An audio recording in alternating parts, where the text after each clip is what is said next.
Hi guys, welcome to my entrance garden on this first week of September.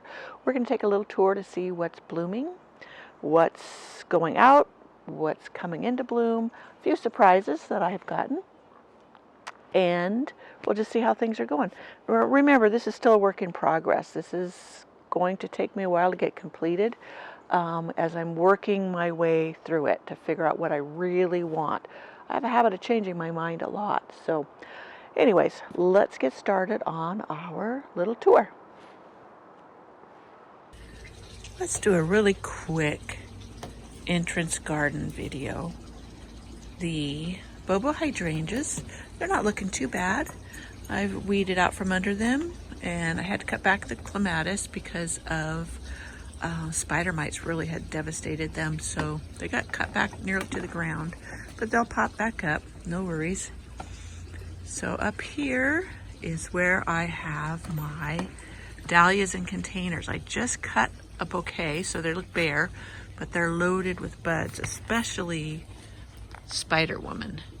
This thing has so many buds on it, and it really has a really pretty shape to it. I just love the wild hair look it has. And here is, I have Islander, Belle of Barmera, etc. in these containers. Down here, my Penhill watermelon really hasn't given me any blooms yet, and I don't know why. Maybe I should give it a good feed. But other than that, they're growing beautifully. I need to stake some of them up. Now here's my tea clipper, David Austin rose. Let me get around here.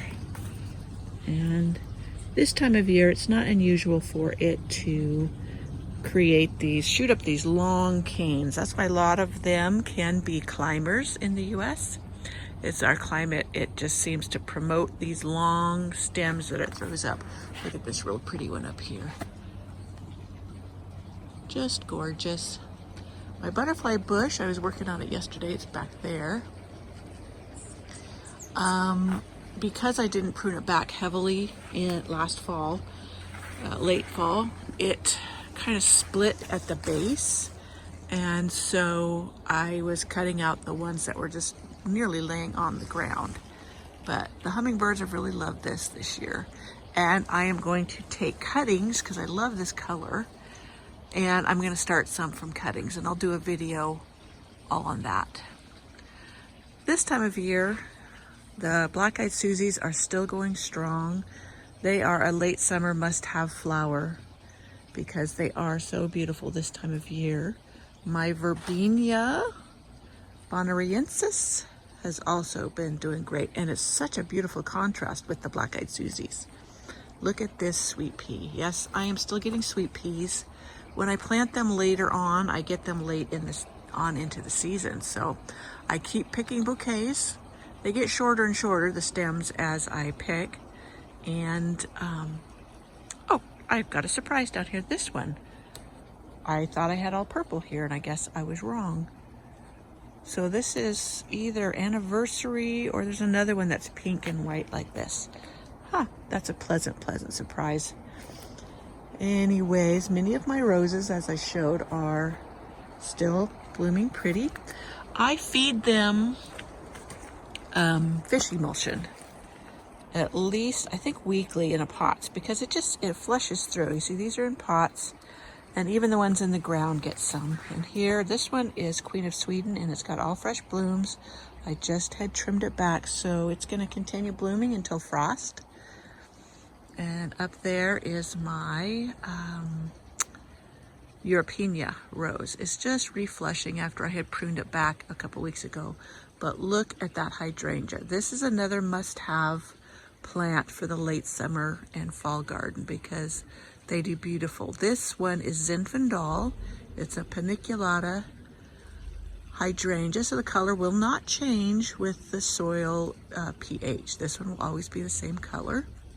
Just beautiful. This one is a couple years old in the ground. It will just get taller and taller, provide a great offset or like privacy screen from the road. Go back to where I was. I had to let a car go by. But there is my hibiscus. This one is Disco Bell, and it's a very dark red, and it is loaded with blooms. It will soon It always blooms for me in September, so it'll open up these big wide blooms. I hope the deer don't get it this year. They love it. They absolutely, it's like one of their favorite things to eat. And of course, in late fall like this, or in fall, they are hunting around for every little bit of food they can get. But I've had that for years. I never thought I could grow hibiscus here in the mountains. And yet my husband bought this for me 20-something years ago. And I popped it in the ground and it comes back every year. Last year I didn't get many blooms because we didn't have nights that stayed close to 60. And to bloom, they like that. So it's always, that's why it's so late in my garden. And behind it is my Kirsten Poulsen rose. I just trimmed off or deadheaded, and it's full of blooms again. That has bloomed nonstop. Look at that Roseanne geranium. It's come down here. It's spread over there behind. You can see behind the rose. That's one plant, and it's just gorgeous. And it blooms also nonstop all summer long and fills in. My phlox are done, so I need to deadhead them, but they were sure pretty for several weeks. And right along here is especially my petal pusher rose. This is a ground cover rose. They really look gorgeous this time of year because it's cooling off enough that their blooms don't get faded out with the hot sun. Now eglantine down in this barrel, you can barely see the barrel, is doing great. I have 2 in there. It's reblooming. Down here I need to support my poor Anne Boleyn rose. I'll show you how I do that in a video later. I have my little tips and tricks for that. And more verbena. Of course, in the last video I shared, I did tell you that this was supposed to be ageratum, and somehow I got it planted verbena. But so these will be moved this coming season. And along here, there is my one Cleome. This is Sparkler Series. I got the seeds from Swallowtail Garden Seeds. And it stays shorter than the regular Cleome. And I'm loving it. I have a bunch in the secret garden, and I'm definitely gonna do that one again. Well, let's back up. I forgot to show you. My Eden rose is just gorgeous right now. This is another flush of blooms. These flowers last a long, long time. So even when the last flush is fading, the new one's coming on. And it's only a very brief, maybe a week, maybe 2, that I don't have flowers on this all summer. So there's another climber I want to get that's just as pretty. It's supposed to do just as well. It's called Colette, that I want to put in either in the side garden or in my secret garden. And I can take, I just gave away a cutting of my Eden to my cousin. She wanted one. And I did take a picture of that to share in my update on how to take rose cuttings for roses. So here's my LD Braithwaites. These are my barrels I planted up. These barrels I got from Tractor Supply. I have not been able to get more yet this year. I'm sad about that because they are a fabulous size. They're very affordable. And everything I've put in them has just flourished. And so the LD Braithwaite, then over here is my Hyde Hall. So I see one I need to cut back, but the Hyde Hall also is one of my David Austins that blooms very prolifically all summer. They're not big, big roses, but they do put out a lot. I planted some zinnias late in the season and they're getting ready to bloom. So that's pretty nifty. So I'll have blooms up through September on until frost. This is a salvia. Salvia amante is what it's called. The hummingbirds absolutely love this. One was just here nipping from it, sipping from it before I walked over here. And it gets pretty tall. It's supposed to overwinter. We will see. And supposedly the voles won't eat it, but I don't know about that. They've eaten everything else. So here are my 2 yellow roses that I have. One is Golden Celebration, and it's fading there. I need to deadhead it, and I've got some more coming. There's a good bloom. And then behind it is my Graham Thomas, which that's a brighter yellow and very, very pretty. I'm getting close to my fountain. More zinnias. I have a sage back there, or taiga. It's spelled T-A-I-G-A. And I have a bunch of those I grew from seed, and that should be really pretty in there. And here is my strawberry sundae hydrangea. And it is similar to Zinfandel and vanilla strawberry, except it stays shorter and more compact. I really do need to get it into a larger pot. That's why I wanted another barrel.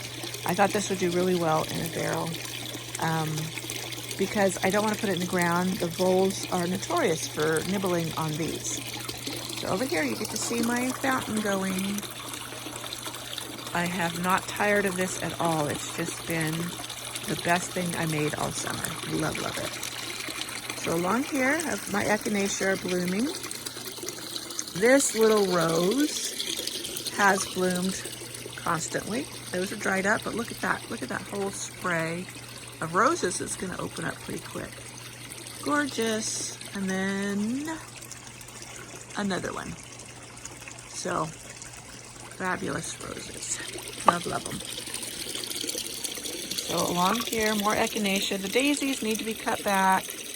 And looks like some of my Echinacea got toppled over, but I'll cut them back and they'll do great. My cosmos back here. I love white cosmos. Used to be deadheaded. This one is making seeds. So I'll collect those seeds for next year. And I'll have more. That's the beautiful thing about cosmos. You can grow every year, pull your seeds or pick your seeds, and you get more for free. Those also were kind of planted late, so next year I'm going to try to get them done earlier, but this whole area was being revamped this year. So this area I'm still filling in. I'm bringing bucket loads of chicken litter, so along there I will plant next year. I'm not sure what I'm going to plant. I'm deciding, but back here, this little spot, you see that bare spot right there? I have some double hollyhock seeds that I want to throw in there, and they will germinate, and then next summer I'll have these double hollyhocks. I want something tall to grow back here. I had thought of a hydrangea because I want to kind of hide the driveway down there and, you know, just make a visual break there. So I have some iris in here and they're doing well. These are my gaillardias and they just self-seeded, so I left them here for the season to let them just fill in because I just didn't have anything planned for that area. More volunteers. I got some ferns in there I need to pull out. The ferns grow wild here. They come up everywhere, so they are considered a weed by me. Other people would probably absolutely love to have them grow in their garden, but I don't want them right here. So let's move. I forgot to show you. Here are some volunteer hollyhocks. Aren't they gorgeous? That dark color. Now my hollyhocks suffer terribly from rust, and like I said, these are volunteers. I didn't put them here, but I let them go ahead and grow because I knew they would bloom late and be something pretty. And over here in this barrel, I don't think I showed you, a pumpkin started. Look at this thing right down in there. You can see the blooms. I'm pretty sure it's a pumpkin, but it's in my container that I have my iceberg rose, and this one is Glamis Castle. This one, isn't that a pretty color? But let me see if I can show you a little pumpkin. Let me find one. Well, I'm not seeing it. Let me go around to the other side. They're just about the size of maybe a ping pong ball. Oh, I might have to edit this out. Let's see. Nope, I'm not seeing them. Or maybe they fell off. Oh, there's one right down there. I don't know if they will mature. I let it go so I can see. It would be fun just to get a little pumpkin off of it. I found the little pumpkin I was looking for. See how fun that is? And I've got more coming. Hopefully they'll produce. But anyways, I just wanted to share that with you. That's totally volunteer. These came up, I guess, from the compost I had made last year when I had all the decorative pumpkins. And it's just fun. Came up in my rose barrel. And here's a butterfly bush that got started from seed. A friend gave it to me. Really pretty. It looks like it's a darker purple than I had thought. I thought it was a light lavender, but we'll see when it opens up. I may put that in the back because I would like it again, as a visual barrier, like a fence. So that, my friends, is the entrance garden. Still a work in progress. And I am working on plans for how I want the pathway. I'm going to do just a mulch path for now instead of replacing these stepping stones, because it's still, like I said, a work in progress, and I'm not exactly sure I know how I want it to be. So that if it's just mulch, I can change it up as I wish. So I wish you happy gardening. You get to see the messy part there too. But my dahlias, this is one of my roses that I put in a pot. I used one of those fabric pots. I'm not really impressed with those. But this one has worked, but I have to keep on top of watering them because they dry out. And there's my dahlias in containers. Okay, happy gardening. Hope to see you in the next video.